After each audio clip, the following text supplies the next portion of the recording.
Thank you very much for that lovely opening. Good afternoon to everybody. My name is Sudhir Hazari Singh. I'm the Senior Fellow at Balliol and the Fellow and Tutor in Politics. Most importantly, I'm one of Alan's former students and later became one of his colleagues. So on behalf of the Master and of the Fellows of Balliol, I'd like to welcome everybody here very warmly to this memorial event. I know some of you have come a long way, so a very warm welcome to everybody, and a special welcome to Catherine Audard and all the members of Alan Montefiore's family who are with us today. It's a real pleasure and an honor to have you here with us on this very special occasion to celebrate and honor Alan's memory. Alan read philosophy, politics, and economics at Balliol. He arrived here in 1948. He graduated with a first in 1950, and he was a fellow and tutor in philosophy from 1961 to 1994, and then became an emeritus fellow until his death in October 2024. And we will hear much today, of course, and you will have seen this in the program, which has been wonderfully prepared by Paul Flather, whom I salute here. You'll hear much about all the wonderful and rich contributions that Alan has made in so many different endeavors and fields. What I would like to do very briefly by way of opening is to talk to you about the Alan that we knew and loved so much here in Balliol. And I want to take that opportunity also to salute those of his colleagues who are here with us today. Stephen Lukes, also my former tutor. Andrew Graham, very nice to see Peggotty too here. Adam Swift, who was also Alan's student. There are also some of Alan's former students who are here. Welcome to all of you. I also want to take the opportunity just to salute really what I call the kind of heroic generation of PPE tutors who formed Adam and myself. Tony Kenny, Wilfred Beckerman, Bill Weinstein, Bill Newton-Smith, all of those people. They were wonderful. They kind of created the path which we then all followed and which in our modest ways we're trying to continue today. But if Balliol PPE means something today in the world, it owes it really to all of those colleagues of ours, the generation before, as it were. And I think it owes it in particular to Alan Montefiore, as I will try and say something about in a moment. So Alan was, first of all, my PPE tutor at Balliol. I first met him in 1981. before he became my colleague and my friend. So Alan had many wonderful qualities, which you all will know about, of course. He was warm, he was kind, he was generous, he was brilliant. I don't think I've met somebody as brilliant as Alan, really, in all my time in Oxford. He had a very special kind of brilliance. He was compassionate, he was public-spirited, he was cosmopolitan, and he was optimistic. He was always optimistic. Always look on the bright side of life would have been one of his mottos, I think. He never raised his voice, and even if you disagreed with him, as you sometimes did, it never really mattered in the end. You could never really be crossed with Alan. That was one of his many great qualities. Things were always courteous. But I think his supreme talent, and this is the one that I want to dwell on for a moment, Alan's supreme talent was really that of bringing people together. That's what he was absolutely outstanding at doing. And this was no abstract principle for him. He lived it. He lived it in his legendary Kant classes on Staircase 10, which some of you here will have sat through. And these classes welcomed people from across Balliol, from across Oxford, and even further afield. He lived it in the way that he thought about PPE as a genuinely interdisciplinary Balliol project, and he stressed that it was a Balliol project. You know, other places did PPE, but PPE was a Balliol thing. This is what really mattered to Alan. And so he thought about it as a genuinely interdisciplinary project in which the three subjects not only overlapped with each other, but also worked with each other and enriched each other. He really cared passionately about that. He lived it in the way that he did philosophy. Alan was a very special kind of philosopher. He embraced such topics as the political responsibility of intellectuals, exchanging with scientists like Dennis Noble, who's here, about goal-directed behavior, and even asking questions like whether economic agents could act with integrity. I'm not sure there was an answer, an affirmative answer there. But anyway, Alan kept looking. That was the other great thing about him, his Kantian optimism. You know, he kept in search for, kept going whenever he was in search of a question that he couldn't find the answer to. And of course, he lived it by devoting his life to bringing together the two great modern Western philosophical traditions, the continental and the analytic. This was a great bonus for us at Balliol because it would mean that Alan would invite exciting speakers to come to Oxford. And of course, I remember Jacques Derrida turning up here and giving a wonderful lecture. None of us understood what he said. But I guess Alan would have said that was the point. Another highlight was Alan's regular lunches with Isaiah Berlin. They would come in together, walk very slowly across the quad, and always sit in the same place, in the SCR dining room. So those are some of the memories that those of us who saw him around here every day would take away. Alan had, as I hinted a moment ago, the most compendious mind I've ever encountered. His knowledge was phenomenal, staggering. He knew everything about everything. You could never beat him at any argument. You just had to give up because he knew more about things that even you thought you knew about. His knowledge was phenomenal. His memory was also phenomenal. You could never catch him out. And I have one memory which really goes back to my undergraduate days in 1984. This was my final year. And he was giving us revision tutorials. And I had a tutorial partner who thought he could pull a fast one on Alan and read out an essay that he had produced for Alan 2 years before, right? So he turned up with his essay, read it out. Alan listened in silence. And then when the essay had been read out, he got up very quietly, went to his desk, pulled out one of his Oxford diaries, flicked through it, landed on the page, and then turned to my tutorial partner and said, "You read this essay out to me on," and gave him the exact date. That was Alan. You couldn't pull any fast one on him.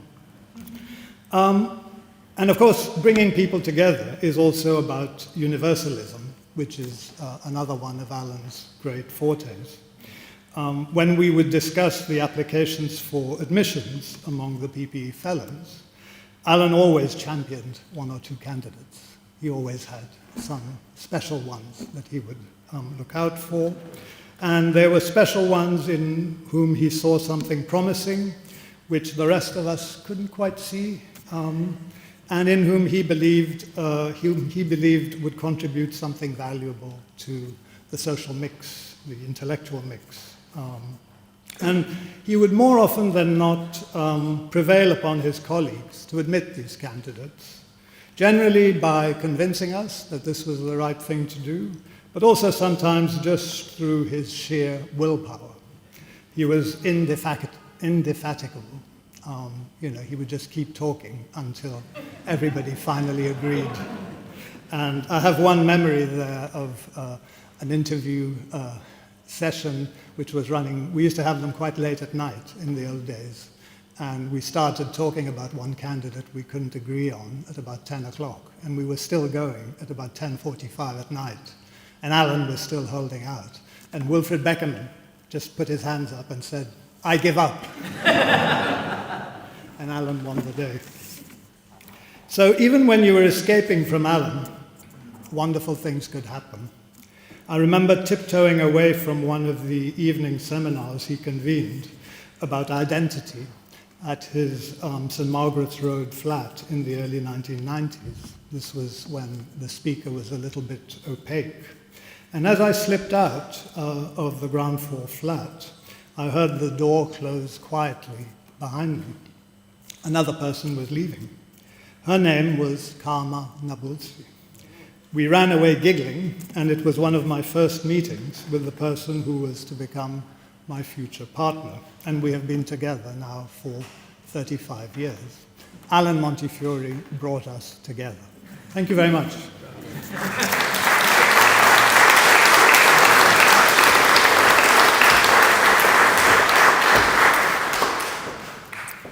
Thank you very much, Sudhir. My name is Paul Flather, as you'll see from the programme in front of you, this lovely programme. And it really is my privilege to join in the warm welcome to all of you here for this very special memorial celebration of Alan's life. And it really is a celebration. However sad we feel, we're here to celebrate a very full life. And we're very grateful to Balliol. Thank you, Sudhir. It's very much Alan's intellectual and spiritual home, as you described so well. And it's good to be in the hall because so much is forged over food, the sharing of food, and I dare say a spot of good wine, which Alan loved too. Now, each speaker today has been invited to open a window on a different aspect of Alan's life, to remind us of the significant range of his work and his activities. And frankly, we might easily have tripled, quadrupled that lineup, given how wide his influence and activities and involvements are. For I think that what we're all agreed upon is that Alan was no mere philosopher. Indeed, arguably, his philosophy thrived on being interactive, in crossing boundaries. And here I'm not just thinking of the English Channel, though Alan did very often cross that intellectually, culturally, gastronomically, and actually. No, his approach was multidisciplinary, as we heard. He believed strongly in that, multi-faith, multicultural, multidimensional, always seeking to bridge the academy with the public. But perhaps, and this is my view, but I hope you share it, what mattered most to Alan was people, their individuality, their identity, their self, yes, situated in ideas, but equally in experiences, in culture, in faith, a master intellectual with that warm personal touch which helped us to understand our own complexities better, warts and all. I have spoken before about Alan's wide impact on me personally, but just one story. I arrived at Balliol riven with excitement and anticipation. having gone through, no doubt, a lengthy discussion amongst the tutors about whether or not he should be here.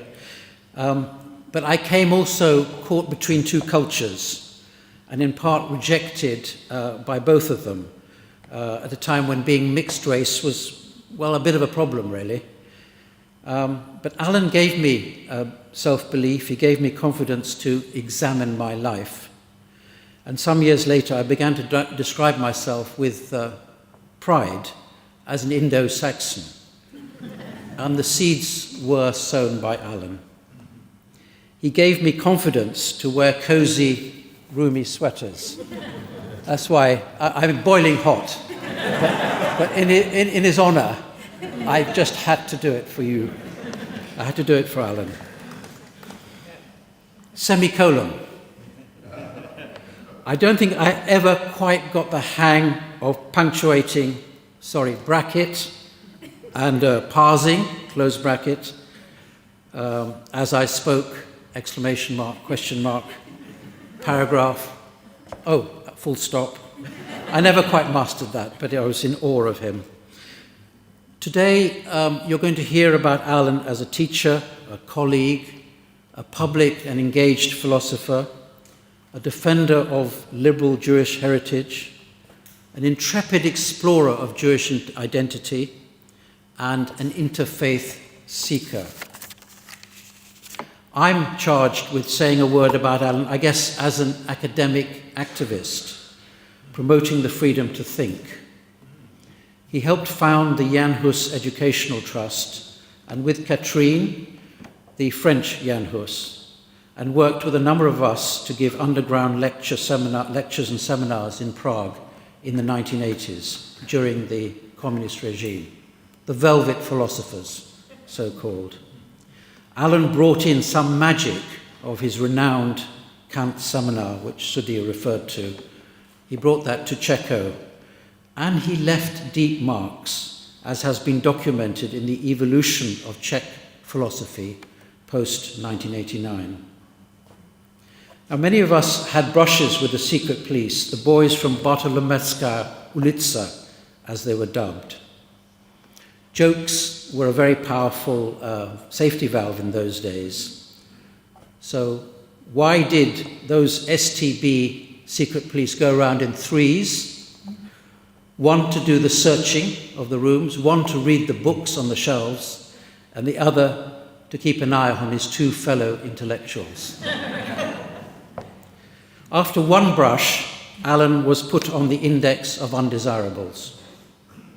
Yes, there were anxieties and fears involved in this work, most of all, of course, for the dissidents that one worked with. But personal risk was never at the front of Alan's mind. It was, as he wrote, within the responsibility of being an intellectual. Sudhir referred to it. It was not about politics as such, but about something much more important: protecting the academy, pursuing freedom of thought. I want to pause. I open a bracket here. Someone else today needs to mark those lessons from Alan. Close brackets. Michael? Rightly, in due course, he was given a medal by the Czech government for his work, and Catherine as well. Now, I remember as angry students, I think there are some colleagues of mine who are fellow angry students here today. We were all wrapped up in our precious ideals, and we tended not to see Alan as a radical. And yet, in his unassuming, compassionate, humble, loving way, as you've heard, there he was, always breaking the boundaries. And he, for one, did leave enduring marks in places like Balliol, in philosophy, in ideas and philosophy, but most of all in people like us. And we know this from this marvellous Festschrift, which was put together for Alan's 85th birthday, a marvellous event we had actually in this hall, memorably. And I'm actually resolved with the fellow editors to make sure that this now goes online so we can all have access to the many wonderful essays in it. So today, the plan is that we're going to let the event flow. You have the programme, and there will be wonderful music between each address, performed by those with strong personal connections to Alan, just to give us moments for reflection. The first piece was actually played by a former student who invited himself because he wanted to remember and pay homage to Alan. So that was thanks to Mr. Thomas. At the end, everyone is invited to join Katrine and the family for a reception in the Master's lodgings. Just follow the crowd if you don't know the way. And on the way in, there will be photographs on display drawn from Alan's life. So thank you very much.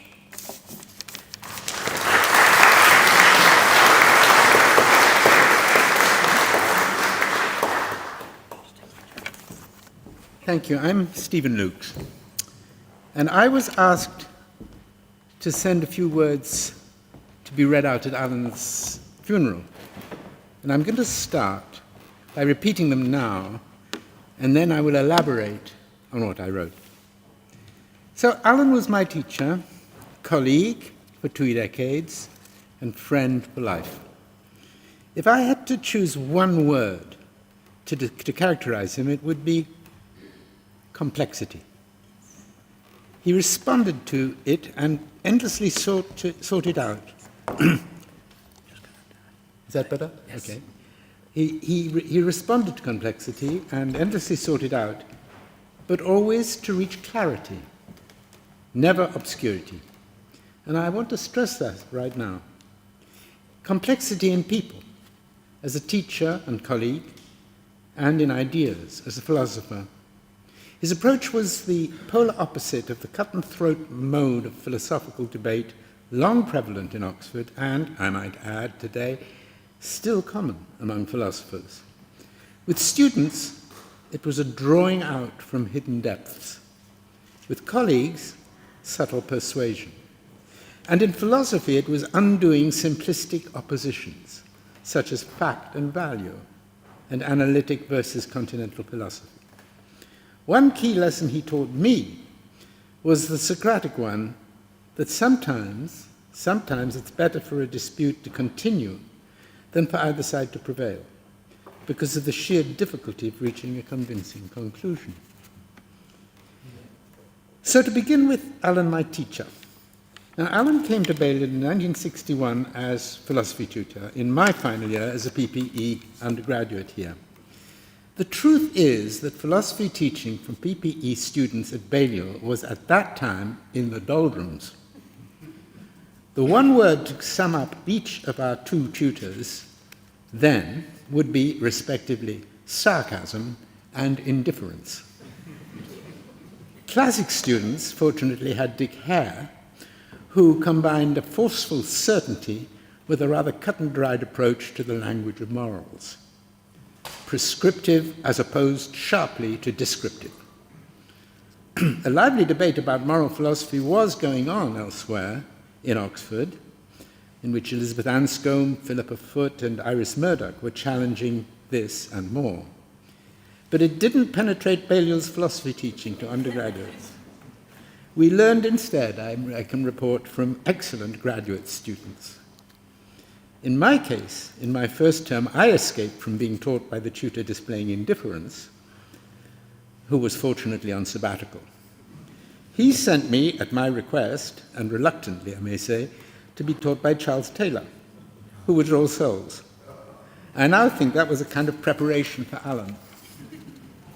On arrival, Alan opened windows, affording an escape route from the prevailing syllabus focused on British empiricism, Locke, Berkeley, and Hume, and then the then reigning local Oxford philosophers, Ryle, Austin, Strawson, and the rest.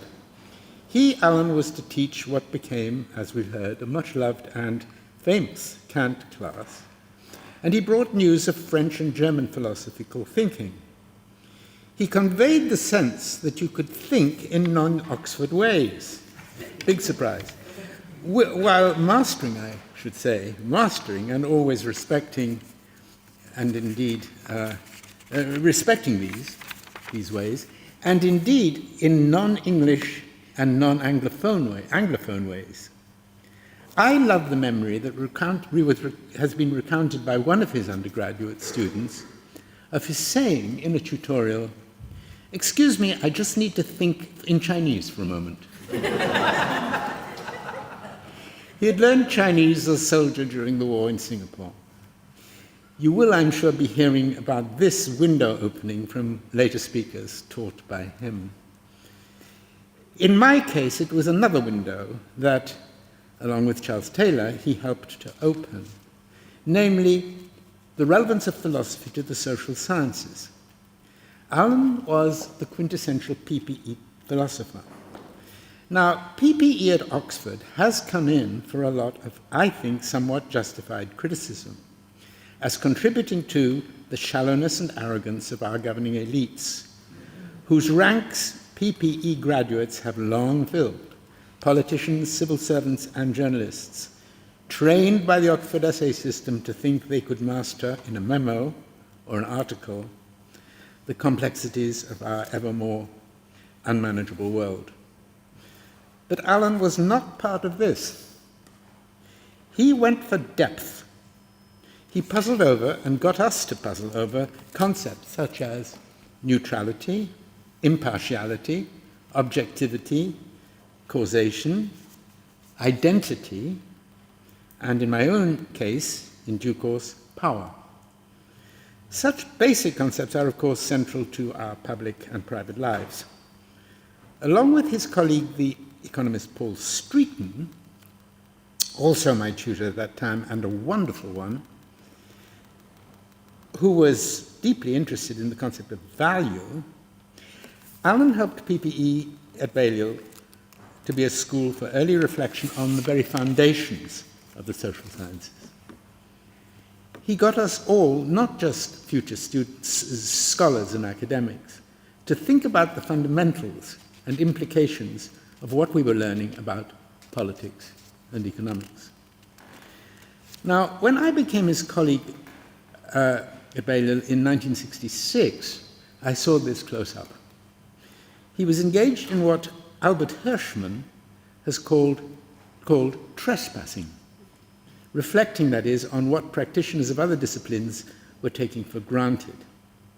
I think that this contributed to keeping PPE at Balliol, perhaps more than elsewhere, we've already heard about this, integrated, thereby resisting its growing fragmentation as its component disciplines were becoming increasingly and demandingly specialized. Indeed, he trespassed far afield, engaging with the natural sciences, with our philosophy of science colleague Bill Newton-Smith, into physiology and biology with Dennis Noble, who is here, and also into psychology with David McFarland in several joint seminars. So one aspect of Allen's approach to complexity was to get to the bottom of it by reflecting on basic concepts. But he was also, as I've already suggested, fascinated by complexity itself, and in particular by mutual misunderstandings and incomprehension. I referred just now to his inclination to go beyond Anglophone narrowness, importing into Oxford what Brits amusingly call continental philosophy. Now, Jeremy Minot, who was his editor at Cambridge University, recalls one exchange that they had along these lines. They were considering some new project for Allen's Modern European Philosophy series, which was supposed to illustrate fruitful exchanges between different philosophical traditions. Minot said, "Oh, we can't publish this because X doesn't seem to be engaging at all with Y." To which Allen replied, "Yes, but isn't that interesting?" In Personal Relations, a topic about which he wrote most compellingly, he was invariably responsive to the complexities of his students' lives, as Paul just illustrated, I think, encouraging and often actively helpful especially when these were cross-cultural. Indeed, you could say that cross-cultural misunderstanding was a sort of a speciality of his. I well recall a trip with him to Montreal with two colleagues, one Armenian, the other American, the aim of which was to bridge the Anglophone-Francophone divide in Montreal among philosophers there. And I also recall its total failure. But over time, his efforts have borne, I think, borne fruit on both sides of the Channel. I also recall that he was adept at navigating, and we've heard Paul refer to this, adept at navigating the political and interpersonal complexities of the long-running engagement of Oxford and especially Balliol philosophers in Czechoslovakia, where we secretly engaged with the so-called Velvet philosophers in underground seminars in their apartments, often being surveilled by the police, mostly evading the security services. I just want to say today that I was the one who started that ball rolling, interesting Alan and Bill Newton-Smith, who enlisted support from the philosophy subfaculty, and then many others from outside. So I think that Alan was always somewhat amused, in a very gentle and ironic way, when I stubbornly resisted his tolerance of what I had little time for. But I always felt, out of respect for him, that there must be more to understand, more, for instance, to Derrida, Deleuze, and even Michel Foucault, than I was seeing. He is recorded as once saying this: "For my students, and even for me, Derrida's works were still very difficult to get a handle on." He said that. Well,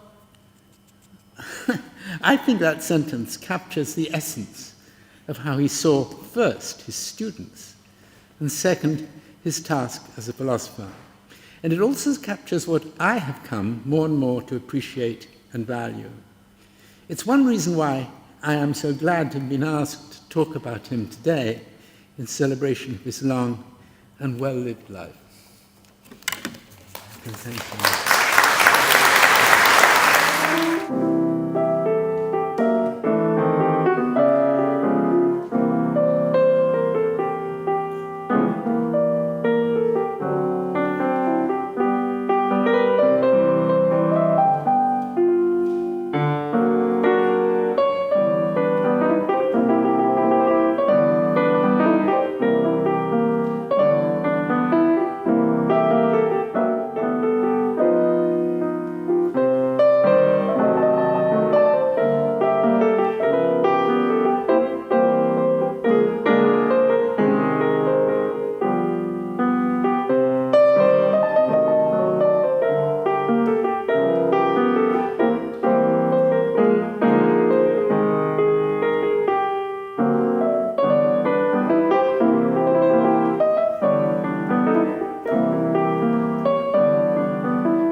I'm really moved to be here today. I haven't been back to Balliol for many, many years.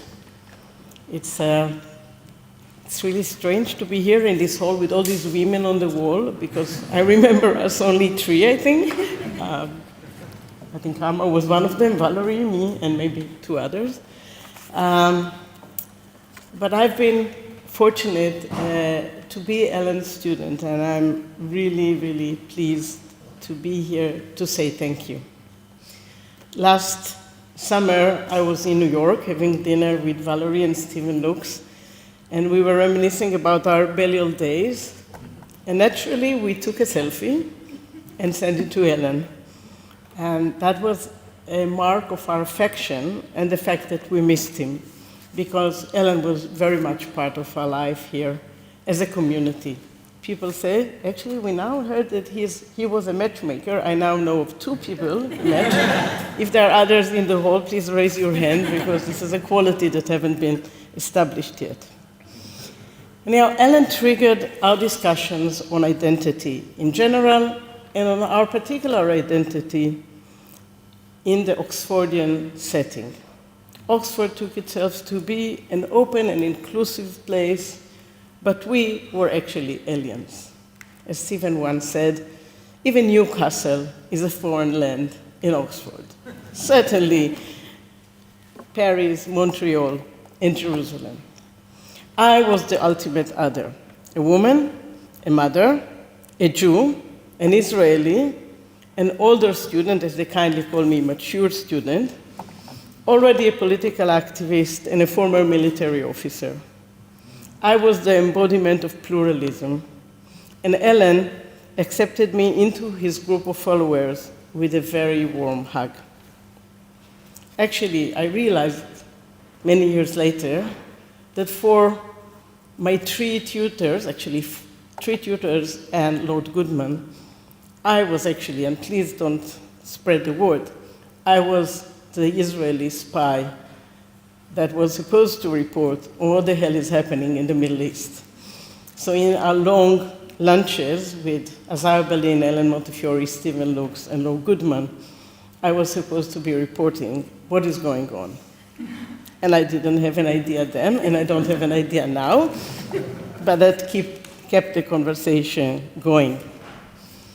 For Israelis, the Montefiores are a legend. So before first meeting Ellen, I was very intimidated.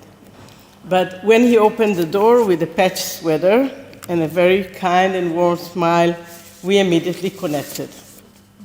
Ellen, as it was already mentioned, was no ordinary Oxfordian locked in his study.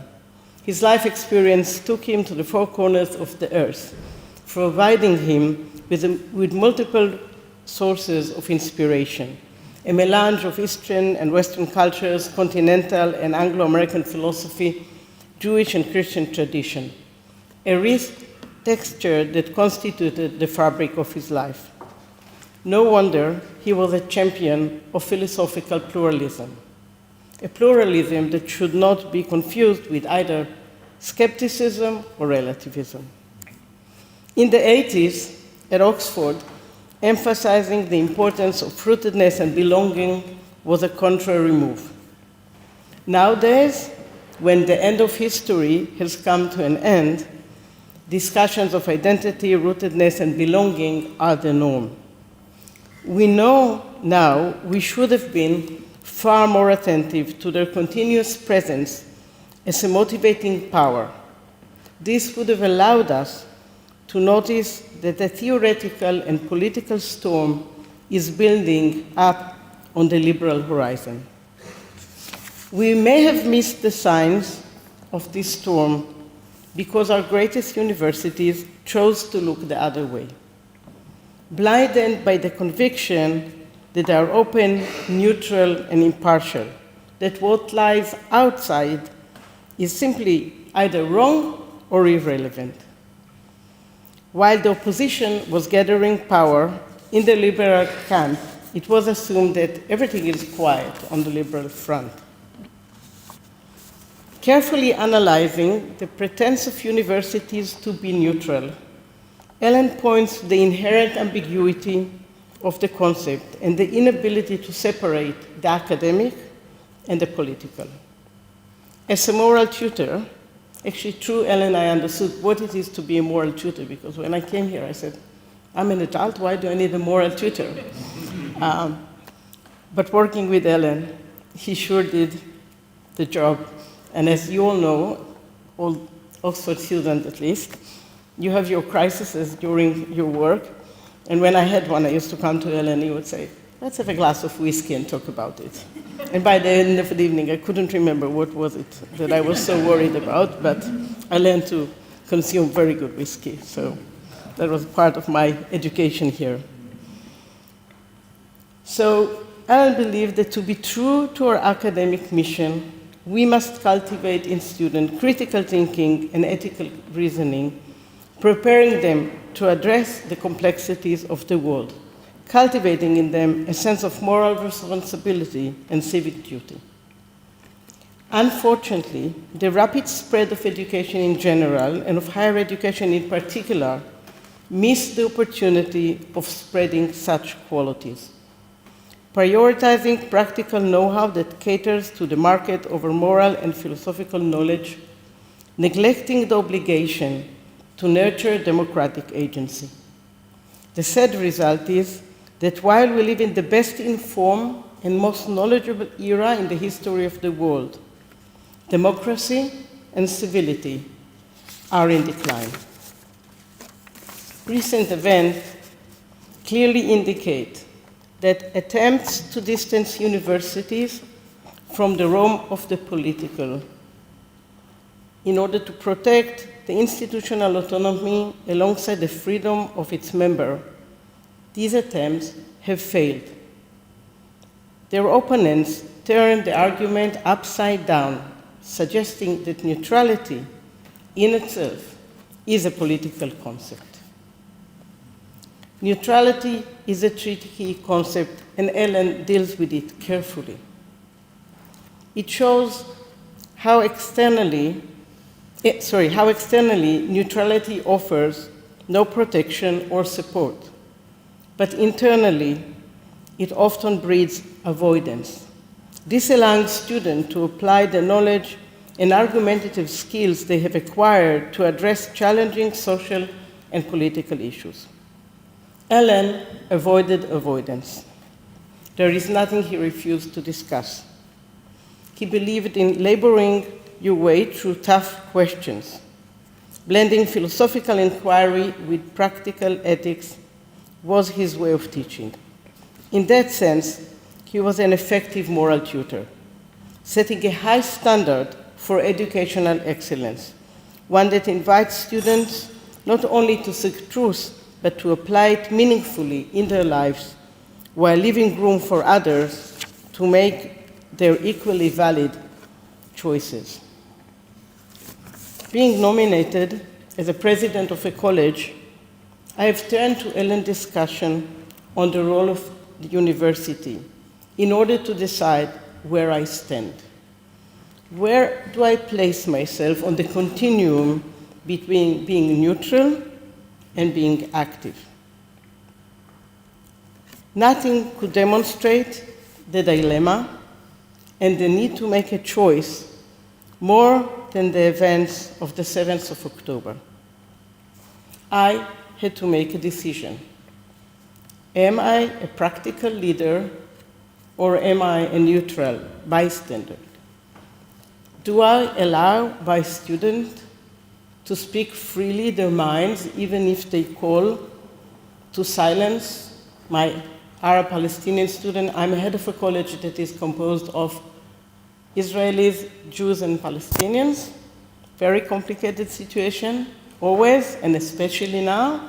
But after the 7th of October, I had to make a decision.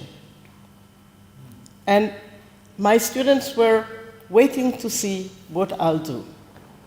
And I think I had to make a point that they, like me, are facing a critical moment of either keeping or letting our community fall apart. And as Ellen always taught us, such difficult issues are to be dealt in dialogue within the community. So the first thing we did in my college was to convene the community to deal with the issue and make a decision. We did not wait for the events to erupt. We preceded them by reflecting of what should we do when and if they will happen. We wrote together a moral code of conduct. We didn't wait for the government to tell us what to do, thank God. We wanted to preserve our autonomy. But being autonomous does not mean that you don't set limits for yourself. I think the most important educational moment of my life as a teacher and as an academic leader was the moment I forced myself and I forced my student to realize how difficult it is to live together to listen to different voices, to pain, to anger, to anxiety, without letting anyone drop out of the community, and without penalizing people who choose to be silent. Silence was their choice, but I had to act in order to legitimize their silence or their words. And this active work of the community allowed us to survive until now. Never predict what will happen tomorrow. We are surviving as a very mixed and open and deliberative community that works together. I think much of this practice I've learned from working with Alan and from learning from him how to bridge different ideas, different communities in good times and bad times. And it was this practice that gave me the courage to do what I did. So I would like to end again by thanking Catherine and the family for giving me the privilege to be here, and remembering that as educators, our role is always to be active in the world. We are here, as Ellen did so well, to imprint the life of our students with possibilities they wouldn't have think about with us offering them the option to think and work together. Thank you.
Ladies and gentlemen, friends, colleagues, and also members of the Montefiore family, it's such an honour to stand here to join in remembering Professor Alan Montefiore.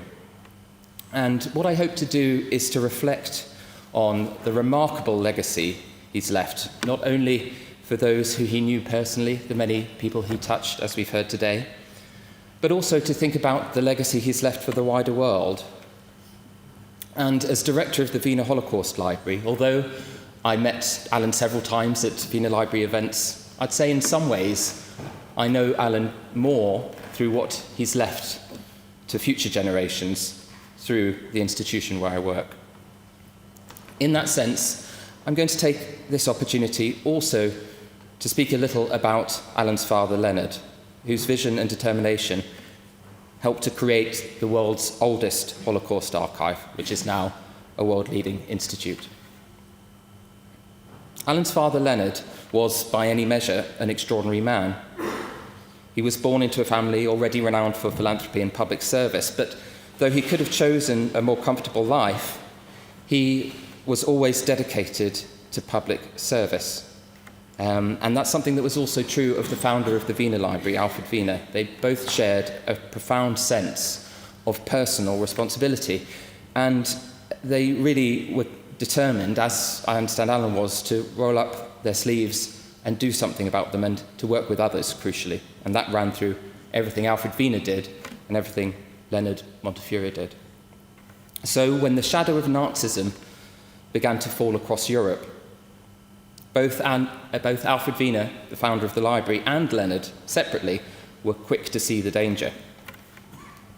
Leonard was instrumental in founding the Central British Fund for German Jewry, which helped to bring thousands of Jewish refugees, including children, to safety in Britain. Leonard went to railway stations to meet the children arriving on the Kindertransport. He worked tirelessly to persuade the government to allow orphan survivors of the camps to come to Britain after the war. This is something some of you may have been familiar with through the dramatisation in The Windermere Children. Some of those children at the library, in fact, have spoken movingly about Leonard's kindness and the practical help that was given at the most desperate moment of their lives. But what an extraordinary legacy there still is today in the Wiener Holocaust Library. And I do just want to say this was such a radical idea when the library was created. A place where the evidence of Nazi crimes could be gathered, where they could be preserved and made available, not just to academics, but to anyone who wanted to understand. And it really is hard to overemphasize the role Leonard played, and then also later Alan, in the library. Leonard was described by Alfred Wiener as the true father of the library on one occasion. I think Leonard and Alan shared a principle that memory was not just about the past, it was also about shaping the future, ensuring the lessons of history would not be lost or ignored. The library's history has not been easy. There have been financial crises, political pressures, and also, sadly at times, a sense that the world didn't want to know. There needed to be a determination on the part of people like Alan and Leonard to insist on the library's work being of vital importance. Alan inherited a sense of duty from Leonard, and of course, Alan's career was distinguished in its own right. His work as a philosopher of international standing is, of course, probably more familiar to you all than the work he did for the Wiener Library. But I think his qualities of kindness and humility were uniquely suited to helping steward the library. As I said, he understood the active nature of the work of remembrance. And he was also a great connector of people. We're very grateful that Alan connected to the library, partly by chance and partly by misunderstanding, our former president and chairman, Ernst Fraenkel, who himself had come over on the Kindertransport and who was approached because Alan, I think, misunderstood that he wrote to him on the premise that trying to contact the then editor of the Jewish Chronicle.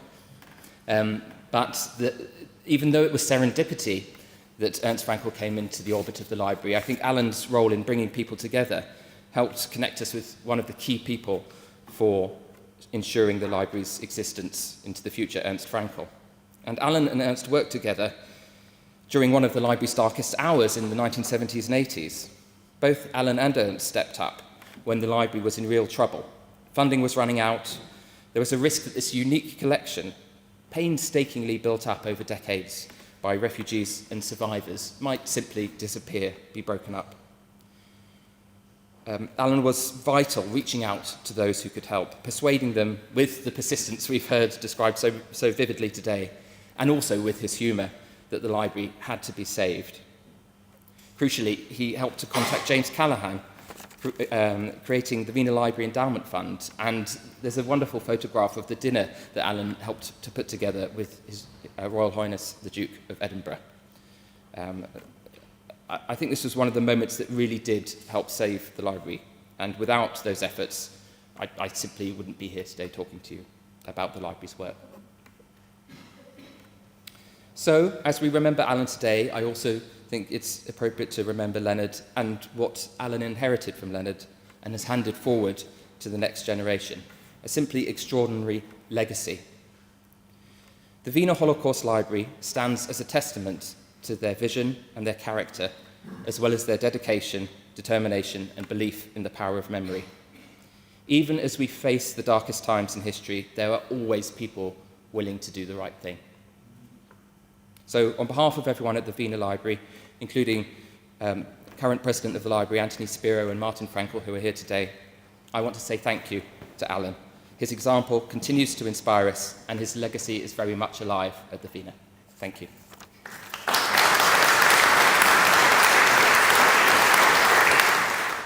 I first arrived in Balliol in 1963 from University College London to become its first fellow and tutor in physiology. And the first person to greet me across the boundary, if in Balliol there is such a boundary between the humanities and the sciences, was, and we can now see retrospectively that it was characteristic, it was Alan Montefiore, who introduced me to a thesis that had just been written a year or two before by somebody who's now become a very famous Canadian philosopher, Charles Taylor, on the explanation of behavior. And the challenge from Alan is, please try and find a hole in the argument. And, well, I did, and I published it. Charles had an excellent reply. But that led to a long period of many years when Alan and I ran graduate seminar classes together with David McFarland, the then fellow in experimental psychology, and with Cathy Wilkes, the philosopher from St Hilda's College. And that eventually became the publication. It's listed in the programme, Goals, No Goals, and Own Goals. And the title more or less tells you all you need to know. That was not the end of Alan's introduction to me to the sheer extraordinary interdisciplinarity of this college, because quite a lot of our conversations over lunch and elsewhere were, of course, in French, and Alan was my route to a deep appreciation not only of French language, French culture, but also French ways of thinking, which, of course, Alan was deeply involved in. And that eventually found expression when, as I moved to become the head of the Graduate Centre here at Holywell Manor, we started to arrange musical evenings. Stephen Lukes will remember this because he was, of course, on the piano as the pianist in the Blue Sox. My brother Ray, who eventually became one of the troubadours with the Oxford Troubadours, was doing a very good impersonation of the jazz of Leadbelly. And I thought, therefore, that what I would do in tribute to Alan today was just a snippet of one of the pieces that we now sing in the Oxford Troubadours. But sadly, my colleague, my fellow guitarist, has unfortunately turned out to be seriously unwell, can't come today, so I'm afraid you're going to have to put up with me doing it entirely on my own. Anyway, this will be from the southern French composer Yann de Nadal, called Arun Daimar, which you'll recognize is not exactly French. It is, of course, Occitan, After Love. Why choose this? After love, we shall go together. Caminaram amassas. Alan, that's what we all did with you for over 60 years.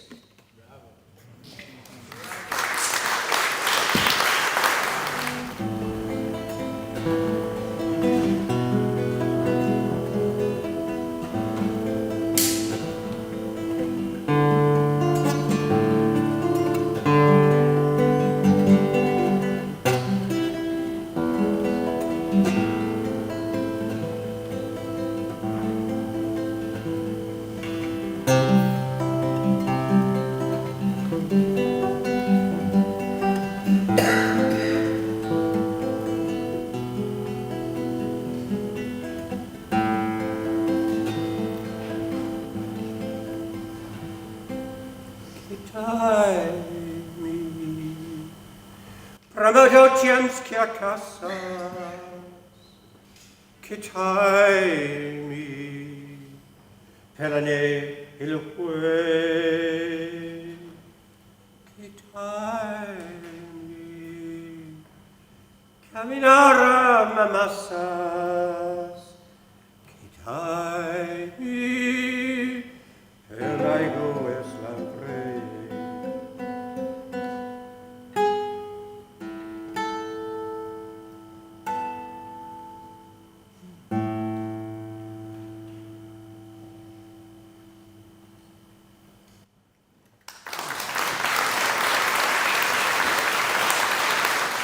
Well, it's indeed a privilege for me to be speaking here at this wonderful homage to Alan, but I do feel something of an intruder because I only got to know Alan at all well in the past few years, although actually in my first job at Hull in 1972 he was our external examiner, and in 1994 I did help him, as when I was director of the Royal Institute of Philosophy, to establish the Forum for European Philosophy, as it was then called, as a branch of the Royal Institute. Several years ago, though, I joined the London Society for the Study of Religion, of which Alan was a member, and I think he may have proposed me. The London Society for the Study of Religion was founded by Claude Montefiore, Alan's grandfather, in collaboration with Baron von Hugel and others in 1904 to further dialogue between the three Abrahamic religions, the proper relationship between different religions being a topic of abiding concern to Alan, and one which we used to talk about together in fairly regular meetings in 34 Scarsdale villas over the past few years, when I was myself writing a book on the place of myth in religion.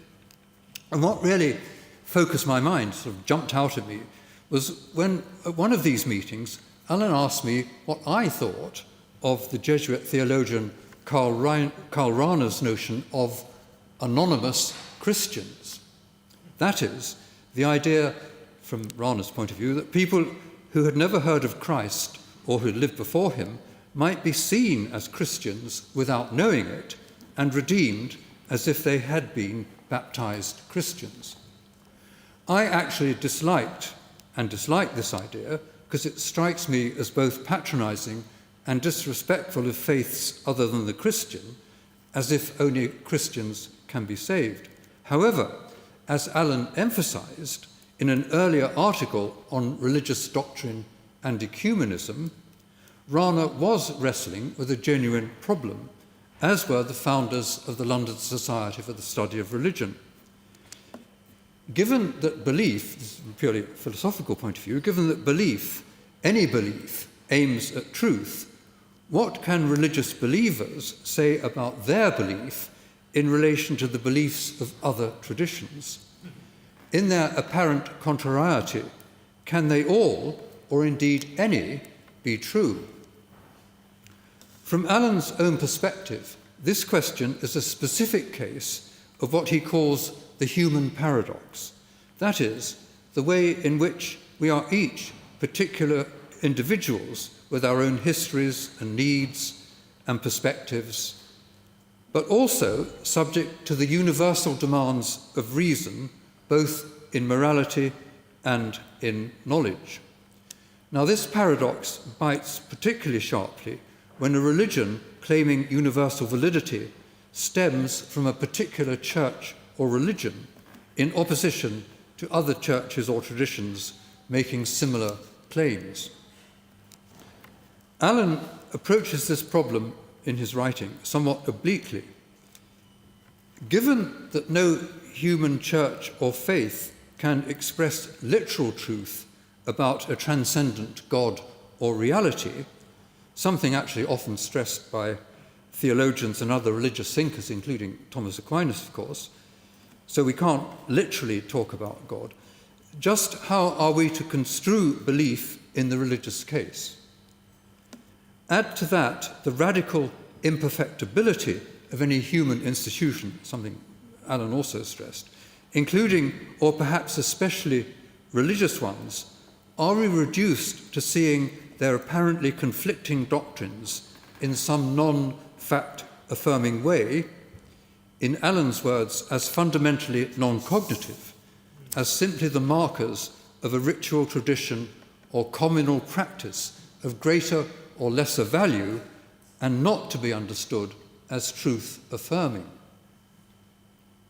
At this point, Alan, in his writing, considers with some sympathy what he calls the atheistical religious worldview of Ronald Dworkin, a fully secular thinker, according to Alan and everybody else, who wants to look at the world not just with curiosity and wonder, but also with gratitude and reverence. That's what Dworkin wants to do. But as Alan points out, these latter notions implicitly see oneself as the recipient of what is being offered as a gift, either from a supreme deity, or if not from that, at least from the universe itself, no doubt conceived as an agent capable of giving.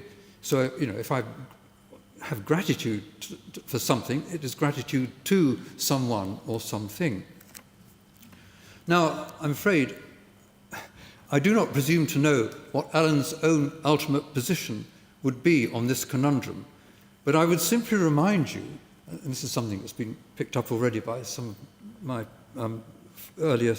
the earlier speakers, that Alan did speak of his stance on this and other issues to do with the human paradox as, in his own words, a stable, unstable position.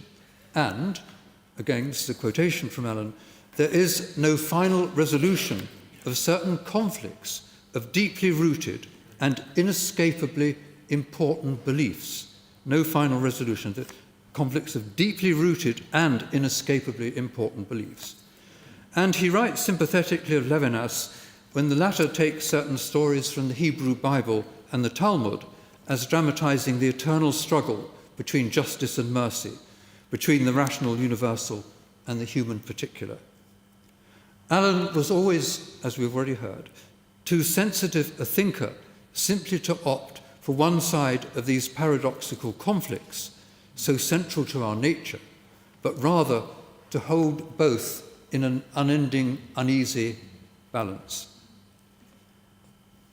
I'm not aware, although no doubt I'll be corrected, I'm not aware that Alan ever wrote about Charles Péguy or Simone Weil, but I like to think that he might have had sympathy with both these great Christian souls who died outside the church. Péguy, who founded the modern pilgrimages to Chartres and apostrophized by Geoffrey Hill as seeing, this is from Geoffrey Hill, the table laid for early Mass from which you stood aside to find salvation. And Simone Weil, who for all her mystical faith in Christ died unable to solve the paradox of the fate of non-Christians from the Christian point of view. I think that von Hugel and other early members of the London Society for the Study of Religion would have sympathized with both Péguy and Simone Weil. Where Alan might have stood, I would not presume to say. Here I would simply like to record my own gratitude to Alan for the conversations we had on religion and for the crucial help and guidance he gave me with my own thinking on the topic.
Well, it's a very great honour and pleasure to be here today, and many thanks to the Montefiore family for inviting me to say a few words about Alan, the public philosopher. So in his Tusculan Disputations, Cicero says that Socrates was the first person to bring philosophy down from the heavens and into towns and homes, asking fundamental questions about how one should live and what sort of person one should be. This tradition of inclusive public philosophy ebbed and flowed in the West for the next 2,400 years. But by the middle of the 20th century, certainly in Anglo-American circles, it was in sharp decline. Alan Montefiore was a major and highly influential force in combating this decline, particularly through the magnificent Forum for European Philosophy, later the Forum for Philosophy, but also through his work supporting other wonderful organisations, such as the Institute of Art and Ideas, set up, of course, and presided over by one of Alan's former students, Hilary Lawson. The Forum was originally the brainchild of Catherine, wanting to build on her own positive experience at the Collège International de Philosophie in Paris. Alan embraced the idea with enthusiasm, and the first planning meeting took place in their home, Cicero would have approved, in 1996. The aim was to promote dialogue in three main ways. Dialogue between philosophers in the UK and the rest of Europe, particularly, as we've been hearing, in respect of building bridges between analytic and what at the time was termed continental philosophy. Dialogue between philosophy and other disciplines, for example, in the social sciences and the sciences. And dialogue between academic philosophers and the interested general public, or publics, as Alan would definitely have preferred. The goal was far more ambitious than simply reporting philosophical concepts and arguments. Alan had a philosophically informed and deeply held interest in what it meant actually to think philosophically in publics. The active, creative thinking taking place in ever-increasing circles of friendly participants. Alan's dedication was to philosophy not simply as an academic discipline, but as a way of life, and always incorporating his belief, following Kant, in our dual nature, both rational and also as natural beings bound up in various chains of cause and effect. The Forum offered a rich array of talks, seminars, panel discussions, and one of Alan's most important contributions was the In Conversation series, a format he developed himself, in which he interviewed eminent philosophers, Adrian Moore, Miranda Fricker, many, many others. On a separate occasion, as we've been hearing, here in Oxford in the Sheldonian Theatre, he also interviewed Jacques Derrida, and apparently it was just filled to the rafters. I heard Jacques Derrida speak in Cambridge at a fairly similar time. He talked for 4 hours. After 2 hours, we saw this pile of papers going down, and we thought, oh, we're near a glass of wine. And then he picked up another huge pile of papers from below the desk. 4 hours, but it was magnificent. Now, anyway, back to the Forum. It's highly telling how many of Alan's former students were willingly brought on board to assist the Forum in a variety of ways. Testament both to Alan's vision of philosophy as a way of life to be enjoyed with friends, and a tribute to his inspirational qualities as a teacher, and their distinguished careers also bear witness to that.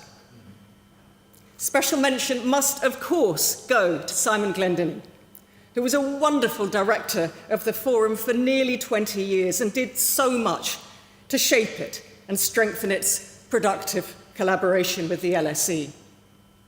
But so many others supported the Forum, whether serving on the executive committee or as speakers at the City Circle dinners. Jonathan Ray, Hilary Lawson, Paul Flather, Hugh Tomlinson, Stephanie Flanders, Hugo Dixon. I apologise if I've left anybody out. The public philosophy, the teaching, and his academic research, and indeed his activism that we've been hearing about, were all of a piece. Alan's character and life were an integrated whole, which brings us back to Socrates. In Plato's dialogue, The Laches, a dialogue about courage and how to be a complete man, two men ask the old general Laches whether Socrates would be a good person to consult on how to educate their sons. And Laches says, yes, absolutely, because Socrates has made a true concord of his words and his deeds. I saw this utter integrity many times myself, both during executive committee meetings at the Forum and also at the Institute of Art and Ideas. Alan was a trustee when I was chair. A problem or disagreement would arise. Alan would listen attentively to all the views, and then he would speak, quietly but decisively, and with perfect judgment. In ancient Greek, there is one word, denos, for clever, but there's another term, sophos, for wise. Alan was sophos. And it always seemed to me that all the sustained energy which he translated so effectively into action came from a still, contemplative core, utterly dedicated to words and truth, a still core of which the world is sorely in need right now. So I would like to end by reading a short poem by Wallace Stevens. He wrote a lot of long poems, this is a short one, which conjures up for me this remarkable man who I was privileged to know. The house was quiet and the world was calm. The house was quiet and the world was calm. The reader became the book, and summer night was like the conscious being of the book. The house was quiet and the world was calm. The words were spoken as if there was no book, except that the reader leaned above the page, wanted to lean, wanted much most to be the scholar to whom his book is true, to whom the summer night is like a perfection of thought. The house was quiet because it had to be. The quiet was part of the meaning, part of the mind, the access of perfection to the page. And the world was calm. The truth in a calm world in which there is no other meaning, itself is calm. Itself is summer and night. Itself is the reader leaning late and reading there.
Catherine, members of the family, colleagues and friends,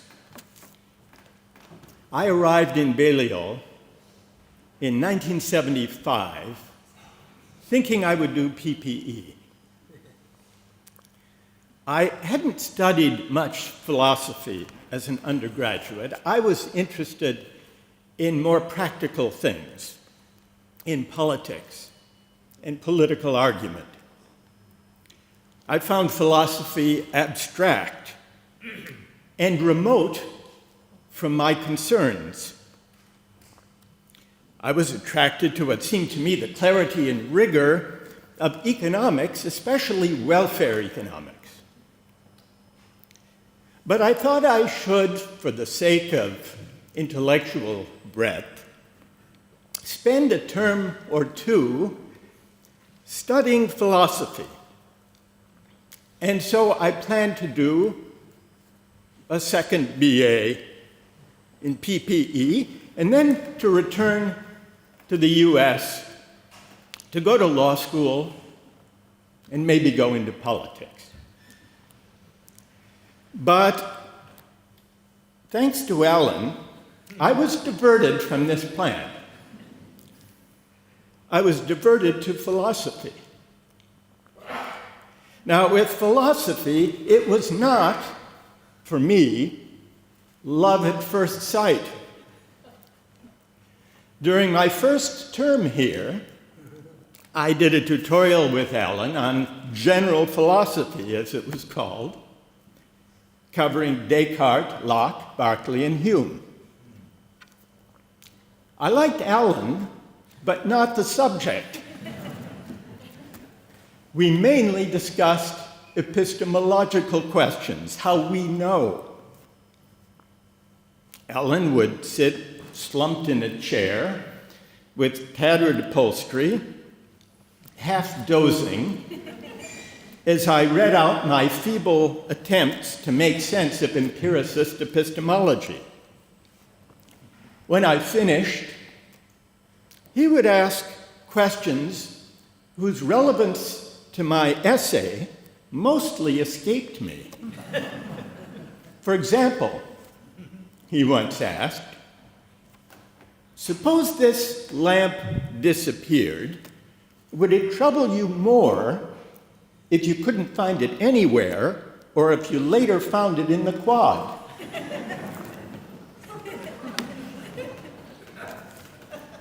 Last year, shortly after Alan died, I read that he had kept careful notes about each of his tutorials.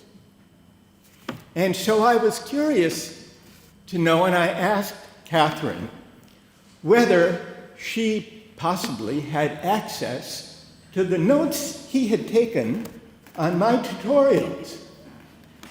And she was able to find the notes from that first term.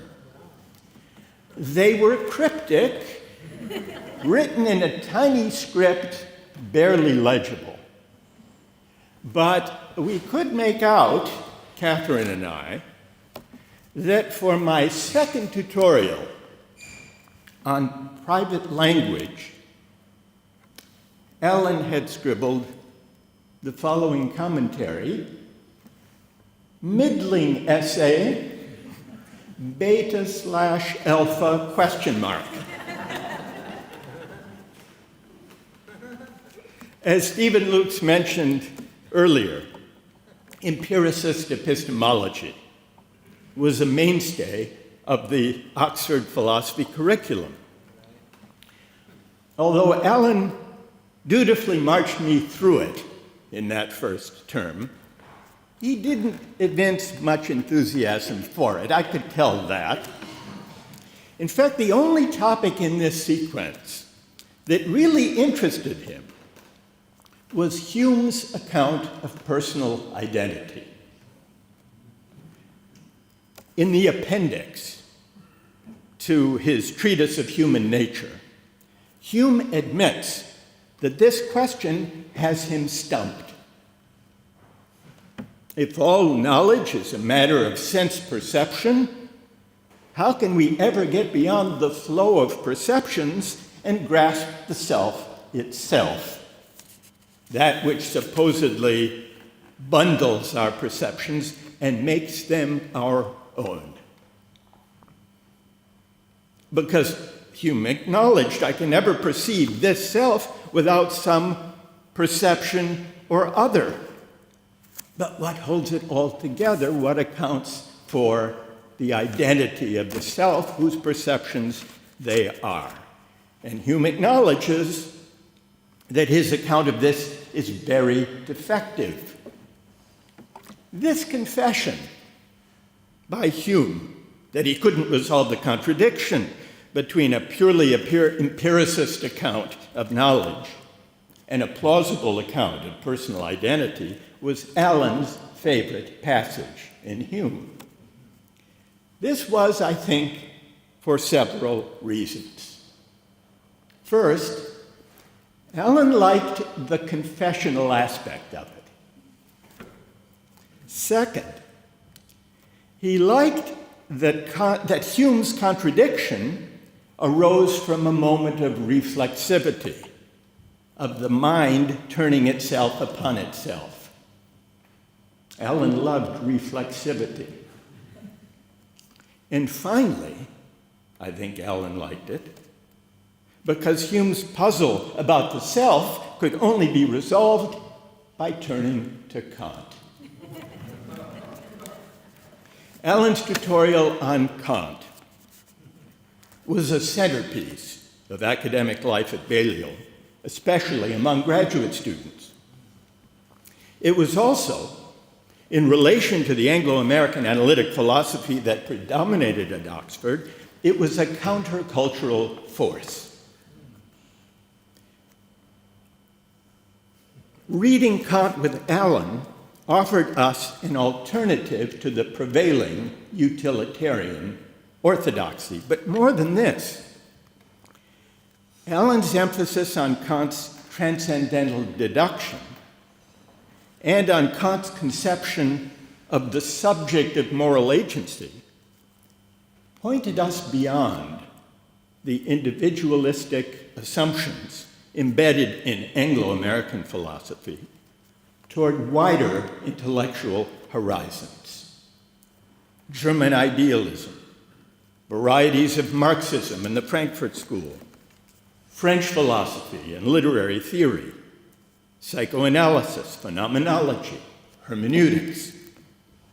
These intellectual orientations were exotic species in Oxford, but Allen created space for them and protective cover for those who wished to explore them. I knew nothing of such things when, at the end of my first term, I had to decide what to do next. I was intrigued by welfare economics, and Wilfred Beckerman was encouraging me to do a DPhil on distributive justice and welfare economics. And I was tempted. Allen insisted that I should study Kant, and specifically that I should do a tutorial with him the following term on Kant's critique of pure reason. He had no objection to my pursuing welfare economics, but he argued that I couldn't say anything significant about justice and equality without reading Kant. Wilfred Beckerman disagreed. He thought it would be a needless distraction, and they had a friendly kind of tug of war over my fate. In fact, as the tug of war unfolded, Wilfred once reported to me that he had seen Herbert Hart at the train station, and he had asked him whether one needed to read Kant in order to write about equality. Hart had assured him, Beckerman told me, that it's all pretty intuitive and that reading Kant is not essential for the purpose. I think he was trying to be polite to Wilfred, actually.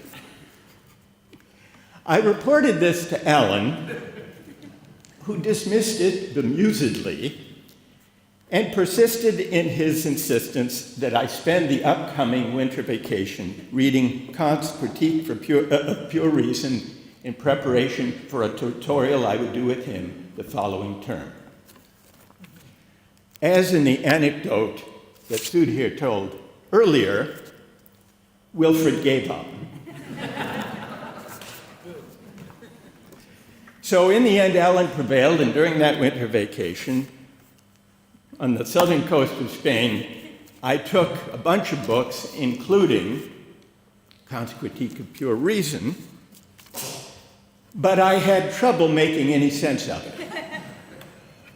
Alan had advised me to read it through quickly at first, just to get the gist of it.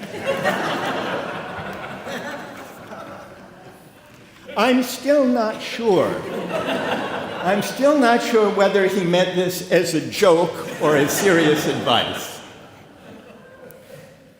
But when I returned to Oxford for Hilary term, I did the Kant tutorial with Alan and gradually began to see why he had insisted on its importance.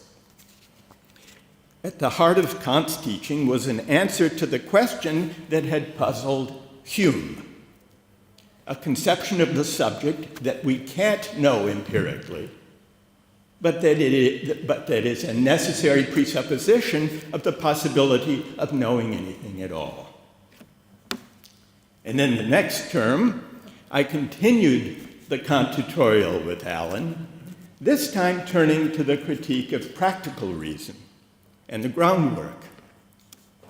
And once again, we focused on the status of the subject, this time the moral subject, capable of willing the categorical imperative. Alan memorably asked how many such subjects were sitting in the room, how many categorical imperatives they willed. It was his way of highlighting the difference between the empirically individuated moral agents implicit in Anglo-American liberalism and the intersubjective conception of agency suggested by Kant's philosophy. And while a certain aspect of Kant's thought has been assimilated into Anglo-American moral and political philosophy, most notably his idea of the categorical imperative, Alan showed that the intersubjective aspect of Kant's philosophy, as elaborated and recast by Hegel and his successors, inspired the idealist and expressivist and hermeneutic alternatives to Anglo-American liberalism. I spent the next 3 years at Oxford exploring these challenges to liberalism. And I now saw that the normative underpinnings of welfare economics rested on an ill-defended utilitarianism. I shifted from PPE to a DPhil in political philosophy, but before beginning the dissertation, I needed to spend a couple of more years filling in my background in philosophy. Fortunately, I had Alan to guide my journey and to arrange tutorials with his colleagues and friends, most of them dissenters in one way or another from the orthodoxy of Oxford analytic philosophy. Charles Taylor, Stuart Hampshire, Leszek Kolakowski among them. It was an exciting time to study political philosophy at Oxford, with Balliol as ground zero of the ferment, with Alan and Stephen Lukes and Bill Weinstein, and then in the wider university with Charles Taylor, and also during those years visiting were Sheldon Wolin and Bill Connolly, whom Stephen will remember. This made Oxford moral and political philosophy, or at least our corner of it, a place of broader intellectual sympathies. Jürgen Habermas made his first visit to Oxford during those years. Alan brought Derrida to Balliol in 1977 for the first time. Inspired by this ferment, a group of us graduate students formed a monthly discussion group called the T.H. Green Society.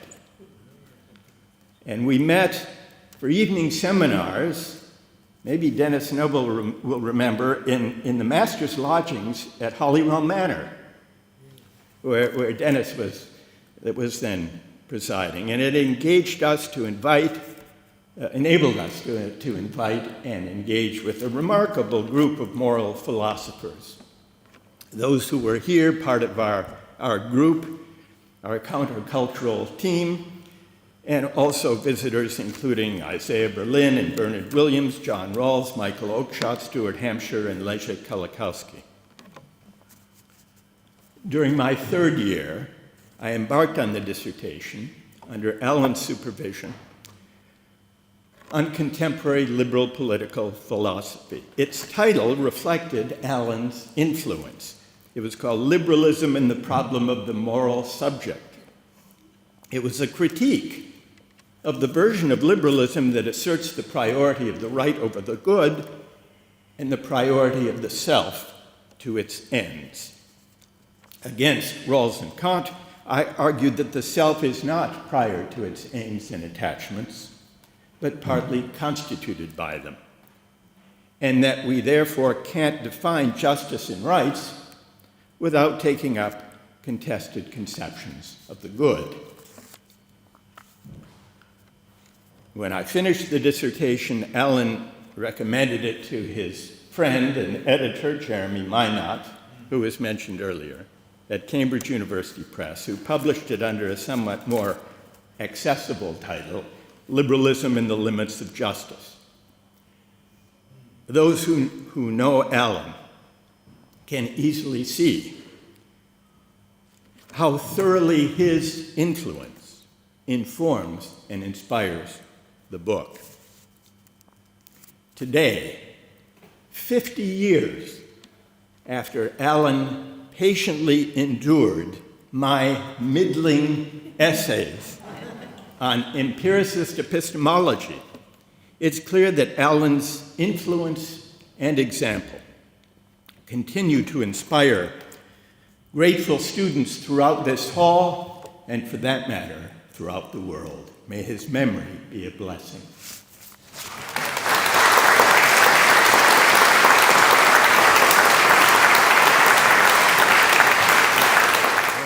Okay, well, I have a very simple and uncontestable form of gratitude to express tonight to all the brilliant and engaging speakers we have just heard from, describing and evoking really uncannily my dad's way of thinking. And I can vouch for the fact that there was no difference between the Alan you heard described and the dad we got at home. My parents and sisters moved to Oxford not very long before I was born. I always knew my father as part of Balliol College. A great treat of mine was being able to walk from home down Dragon Lane, across the university parks, down Parks Road to the Broad, into the Balliol lobby, stopping to ask the porter if there was any post to take up to Alan Montefiore, and sauntering through to staircase 10 as if I was in my own home. There was a smell of polished linoleum, the faint odour of floor disinfectant, well, the strong odour of floor disinfectant from the student washroom on the top floor, then the sweet and musty smell of horsehair and upholstery, steeped in the erudite stress hormones of a generation of philosophy students. And finally, the view from my father's desk, from where he would turn to greet me, through the tall chestnut trees to the tranquil quad below.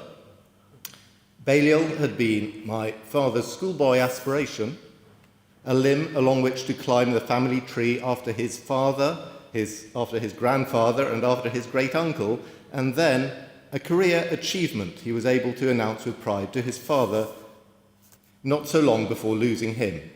A great regret of my father's was that he had never had the chance to invite his father to dine in hall, and this hall, of course, But somehow, paradoxically, Balliol was Dad's autonomous self, a reference by which he could discover his thinking and himself. Balliol and Dad were always and became inextricable from one another, and each of you, whom I thank so much for being here today for this memorial event, I also thank for being part of something which made the father I had. Whether it was your sweat in the upholstery of his study, or your confidences shared over the coffee-scented leather of the senior common room, or your reminiscences told between these panelled walls and the imperious portraits here this afternoon, you all contributed to what made my father, gave him so much pride, such satisfaction and purpose, and mostly affection. And thank you all so very much for coming to remember my father, and thank you to his college for making this, and really so much else, possible. My father's legacy to Balliol includes some money for the college, which Paul Flather has worked really hard to design a philosophy fund for, with the aim of making grants to help with the study or research of Balliol students working on fields which were close to Alan's heart. And if you are interested in knowing more about this fund, there is a flyer, which is at the back of the hall, I think, somewhere on the table, and you're invited to take one of those as you leave. And once again, I thank you all for being here, and I invite you to join us in the Master's Lodgings now to raise a glass in a manner to which I know my father would have much approved of. Thank you so much.